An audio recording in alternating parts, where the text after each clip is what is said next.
السلام عليكم ورحمة الله تعالى وبركاته. فيديو جديد لكم جديد مع وصفة طبخ عالم سعاد. دائما كنقدمكم البساطة، كنتمنى ان الاعجاب ديالكم هذا الفيديو، كنتمنى يلقاكم بصحة جيدة. انا احبائي كنقدمكم تشيز كيك. تفرجوا من الاول حتى الاخر باش تشوفوا كيفاش غنعدلوا التشيز كيك ديالنا بسيط بزاف بمكونات بسيطة. هنا عندي كيكس بهذا الشكل هذا. انتم اي كيكس دائما كنقول لكم من المكونات عندكم. هنايا عندي فلان بهذا الشكل، فران كراميل. وعندي السكر مربع ولا السكر عادي، المهم ونسيترو ديال الحليب. وعندي كريم باتيسري باقي ما وجدتش هنا احبائي الكريم باش نوجدها دابا شويه. هنايا كنقطع كاجيطا نزول الغطا ديالها وديك باش نعملها في هاد الميكا. دائما كتجيني هنايا سهله احسن من يعني الآلة الكهربائي المكسور. كتجيبوا واحد العود بحال هيدا في الميكا، يكون ميكا ديال اللي كنعملوها في الثلج. يعني ميكا اللي كنخبعوا فيها الحاجات اللي في الثلج كتكون كتباع ميركادونا في اي موطا، مهم في سوبر مارشي وداكشي. هنا احبائي الكرام كنجيبو وكنرجعوها بحال الشكل الطحين، بحال المكسور، بحال هاد الشكل هنا. بعد ما ساليت يعني في سطح عملت سطح العمل الشكل هذا، رجعت بحال الشكل ديال الطحين. هنا احبائي جبت واحد المول ديال الدجاج، نزله هنايا جانبا باش نجيب الزبده. عملتها في حمام مريم نزلت الكاس في الكاسرونه، المهم عبرت يعادل الحجم الصغير الكاس ديال الزبده. يعني اي زبده اللي عندكم تقدر تعدلو في هذا الشكل هذا. كنحرك الزبده حيت انا ما ذوبتهاش في كاسرونه، باش نحرك المكونات نعجن بها كيكس ديالنا، باش نشكلو على شكل العجينه متمسكه، باش نعدلو بها نعجنو في هذا الشكل. احبائي الكرام، الى عجبكم الفيديو ما تنسوش الضغط على الجرس الاحمر باش يوصلكم من الجديد. ما تنسوش الصلاه على الرسول، كنتمنى تكتبوا لي في كومونتير يعني تصليو غير على النبي في كومونتير احبائي الكرام، وتبارطاجيو وتدعموا القناه باش يوصلكم كل جديد. دائما بساطه مع عالم سعاد. هنايا كنجيب واحد المول بحال هذا الشكل هذا، وكنعدلو واحد التبصيل من القاع، وكنعملو يعني احبائي وكنعملو من القاع ديالو باش نعمل نتمس يعني العجينه اللي كانت عندي من قبل. هنايا كنسطحها هيدا على سطح العمل بحال هاد الشكل كامله باش يكونوا متساويين، وغنديها المجمد نفريغو باش تبرد باش تزيد تمسك مزيان. وكنجيب واحد الكاس بحال هيدا باش كنبقى نبسطها مزيان، نبسطها من باش كتجي العجينه كامله متمسكه، باش نخدمو الشكل الثاني هنايا بحال هاد الشكل هذا. هنا احبائي الكرام كنجيب نص لتر ديال الحليب، نتوما غادي تزيدو. هنايا عندي كريم باتيسري عملته هنايا، كانت زولته من الكخه ما وريتكمش من قبل. 3 المغارف من الحجم الكبير. وعندي خصها توزنو المهم على حسب. هنا كنحرك العناصر ماشي على النار قبل نعمل جوج ديال لافاش كيريس هنا. ونعمل فلون يعني نحرك باش ما يتعقدناش ديك الفلون ديالنا، يعمل كويرات. نحركو في الحليب يكون بارد قبل ما ننزلوها على النار مع ديك كريم باتيسري وفلان ولا فاشكيري. نحركو مزيان عناصر مع بعضها عاد نردوهم على النار. هنايا ونجي نعملو السكر على حسب الذوق، يعني على حسب ذوق السكر.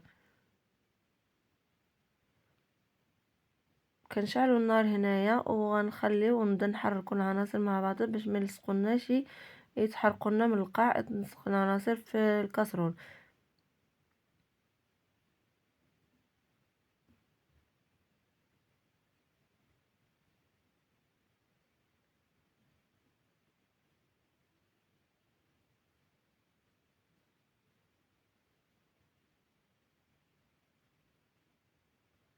بعد نخليها فوق النار هنايا بحال هاد الشكل هذا، باش نوريكم نقربكم الكاميرا بحال هاد الشكل، باش طيبوا العناصر ديالنا. نحصلوا على كريمه متماسكه جيدا، ومنها نخرجوا من فريغو كيكاس اللي عملنا من قبل الطبقه الاوليه. دابا هذه الطبقه الثانيه.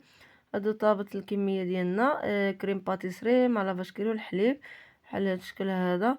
وغنسطحوا على سطح العمل، نسطحوه مزيان باش يجي طبق متساويه، باش نخدموا الشكل الاخر. يعني احبائي كنتمنى نكون وصلتكم كتفهموني.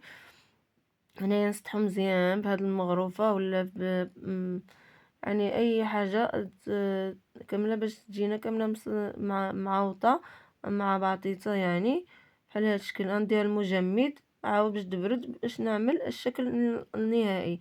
هنا كنجيب جوج ديال دانون العصير ديال الخوخ والمانغو بحال هاد الشكل هدايا. نتوما الا ليتين عوطوا ليتين بالنكهات ديال البيستاج، يعني كتباع في المحلات ديال نكهات البيستاج.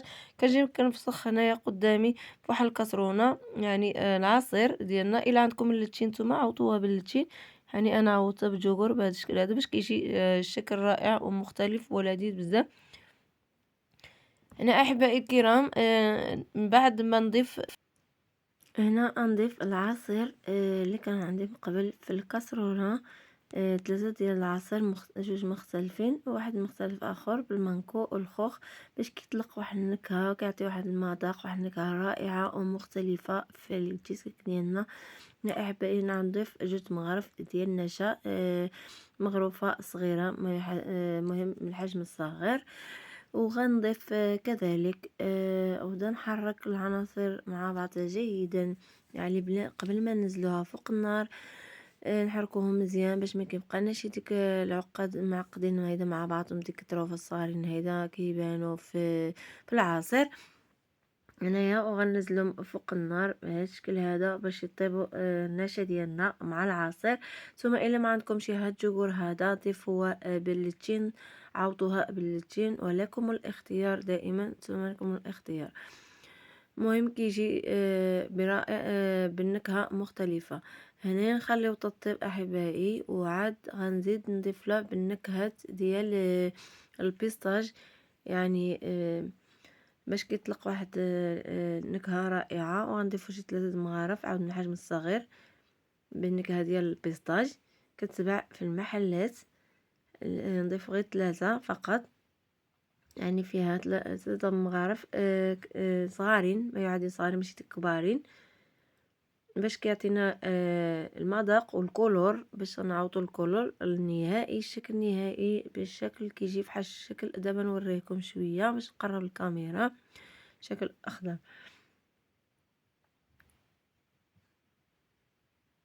هنايا نعمل على النار مهيله بشويه بشويه ونبدا نحرك.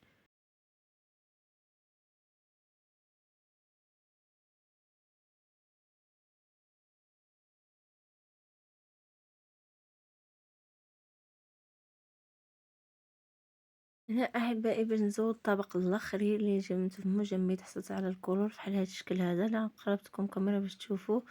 ها كنطيب النشا بحال هذا الشكل باش كطيب. دابا غنجيب الطبق الطبق الثاني اللي عملته في المجمد في فريغو عفوا.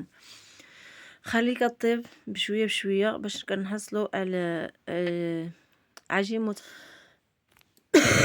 هنايا بعد ما خليت كطيب تمسكنا طابت تمسكنا بحال يعني متمسك. جبت من النبيره.